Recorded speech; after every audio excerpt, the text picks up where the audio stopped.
सच्चा। और नागा साधु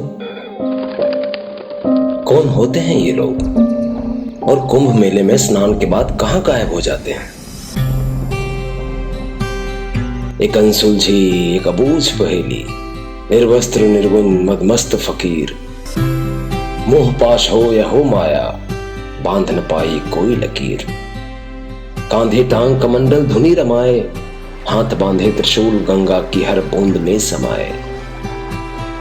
ब्रह्मकुंड पर खड़ा राख में लिपटा, वो मदमस्त नागा साधु खुद में सिमटा। कांधे टांग कमंडल धुनी रमाए, मस्तक पर केसरिया लिए हाथ में चिमटा।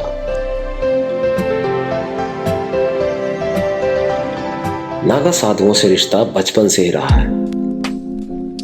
दरअसल बचपन के सवाल भी बड़े अजीब होते थे, और उन सवालों के एवज में जो मार पड़ती थी उससे तो डर नहीं लगता था। बस मार के बाद जो धमकी मिलती थी वो कई दिनों तक कानों में गूंजती रहती थी। अरसा गुजर गया। जिंदगी की भाग दौड़ में हम कब उन सारे सवालों को पीछे छोड़कर उसका जवाब बन गए, पता ही नहीं चला। वो तो बस एक रोज कुंभ के मेले में चलते चलते जब नागा साधुओं की टोली पर नजर पड़ी तो मन की भीतरी सतह पर बैठा डर एकाएक भड़बड़ाकर सामने आ गया। सारे सवालों का जवाब तो उम्र के अनुभव तले तलाश लाया था, लेकिन नागा साधुओं की पहेली को कभी सुलझा नहीं पाया, और सुलझाता भी कैसे।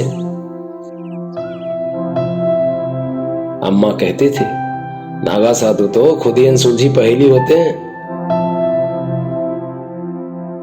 लेकिन इस कुंभ में हिम्मत जुटा ली, चाहे कुछ भी हो जाए, इस बार नागा साधुओं के रहस्य को समझ कर ही रहेंगे।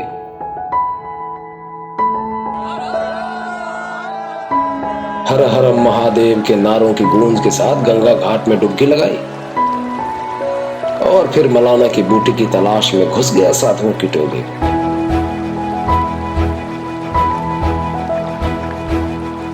जहां एक टेंट में नागा साधु जो दिखने में अपने आप ही कठोर साधना की तरह लग रहे थे, लग गए उनसे दोस्ती यारी भंजियाने। ज्यादा देर तो नहीं लगी, हाँ घंटे 2 घंटे में दोस्ती यारी जैसी वाली बात होने लगी थी। इस दौरान पुरुषों की टोली का आवन जावन तो लगा हुआ था ही, लेकिन आश्चर्य करने वाली बात यह थी कि महिलाएं भी नागा साधुओं के आशीर्वाद के लिए जद्दोजहद करती दिखाई दे रही थी।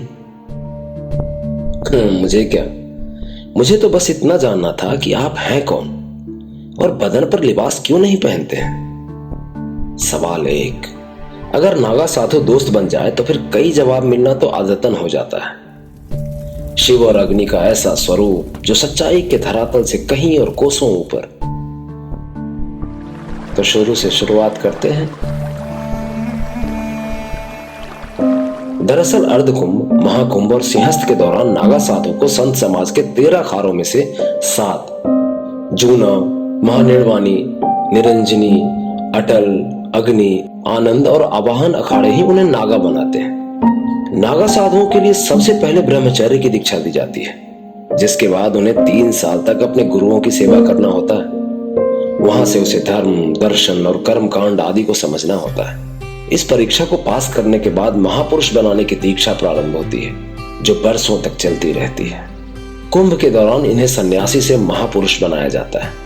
कुंभ में पहले उसका मुंडन करके नदी में 108 डुबकी लगवाई जाती है। इसके बाद वो अखाड़े के 5 सन्यासियों को अपना गुरु बनाता है। महापुरुष बन जाने के बाद उन्हें अवधूत बनाए जाने की तैयारी शुरू होती है। अवधूत बनाने के लिए उस साधु का जनेऊ संस्कार करते हैं, और उसके बाद उसे सन्यासी जीवन की शपथ दिलवाई जाती है। शपथ के बाद उसका पिंडदान करवाया जाता है। इसके बाद बारी आती है दंडी संस्कार की, और फिर होता है पूरी रात ओम नमः शिवाय का जाप। भोर होते ही उन्हें अखाड़े ले जाकर उससे विजया हवन करवाया जाता है, और फिर गंगा में 108 डुबकी का स्नान होता है। डुबकियां लगवाने के बाद अखाड़े के ध्वज के नीचे दंडी त्याग करवाया जाता है। इस संपूर्ण प्रक्रिया को बिजवान कहते हैं। अंतिम परीक्षा दिगंबर और फिर श्री दिगंबर की होती है। दिगंबर नागा एक लंगोटी धारण कर सकता है, लेकिन श्री दिगंबर को बिना कपड़े पहन के रहना होता है। श्री दिगंबर नागा की इंद्री तोड़ दी जाती है। एक साधु जीवन की संपूर्णता का त्याग कर नागा साधु बनकर एक ऐसी यात्रा प्रारंभ करता है जो रहस्य और जिज्ञासाओं से भरी होती है। दरअसल मुश्किल यहां से कई गुना बढ़ जाती है। नागा बन गए साधु को वन, हिमालय, आश्रम और पहाड़ों में कठिन योग साधना या तपस्या तो करनी ही होती है। साथ ही नागा बनने वाले साधुओं को भस्म, भगवा, वस्त्र, चिमटा, धूनी, कमंडल और रुद्राक्ष की माला भी धारण करना होता है। ये नागा साधु हिमालय में शून्य से भी नीचे के तापमान में नग्न रहकर जीवित रह लेते हैं। कई कई दिनों तक तो खाना भी नसीब नहीं होता है। नागा साधु हमेशा जमीन पर सोते हैं, अखाड़े के आश्रम और मंदिरों में रहते हैं, पैदल भ्रमण करते हैं। भ्रमण के दौरान भिक्षा मांगकर अपना पेट भरते हैं। दिन में एक ही समय भिक्षा के लिए मात्र 7 घरों में जाते हैं। यदि 7 घरों से कोई भिक्षा ना मिले तो उन्हें भूखा ही सोना होता है। नागा साधुओं के पास खुद के हथियार जैसे तलवार, त्रिशूल और भाला रहते हैं, जिन्हें उन्हें चलाने की शिक्षा मिलती है। जंगल में उनका सामना अगर जंगली जानवरों से हो जाए तो वो बगैर हथियारों की भी लड़ाई लड़ना जानते हैं। मठों और मंदिरों की रक्षा के लिए नागा साधुओं ने तो कई कालांतरों में कई लड़ाइयां लड़ी हैं। पुराने समय में नागा साधुओं को अखाड़ों में एक योद्धा की तरह तैयार किया जाता था। दीक्षा लेने के बाद नागा साधुओं को उनकी वरीयता के आधार पर पद भी दिए जाते हैं।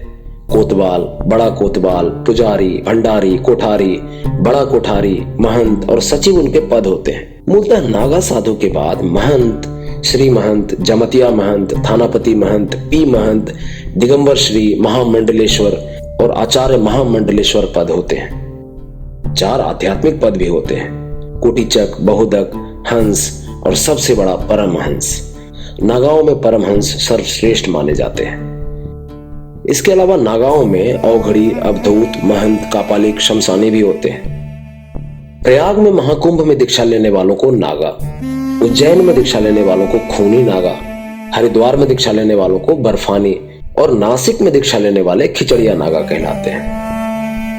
नागा की जुबानी उसके बनने की कहानी सुनने के बाद भी एक सवाल अभी भी था कि जिस्म पर लिबास क्यों नहीं है। उस जाते हुए नागा ने कहा, लिबास के अंदर तुम्हारी भी तो जिस्म नंगी है, बस नजरों का फेर है। हमारी नंगे जिस्म के ऊपर लिबास तुम्हें नजर नहीं आता है। भस्मी भभूत ही तो लिबास है। अगर नहीं मानते हो तो फिर ये तो अपनी अपनी अज्ञानता और सोच पर निर्भर करता है कि कौन क्या, कब और कैसे देख पाता है। ये देखने और समझने की कला उस दिन सीख जाओगे, या यूं कहे तो जो चाहोगे सो बन जाओगे, जिस दिन थोड़ा भी साधु हो जाओगे।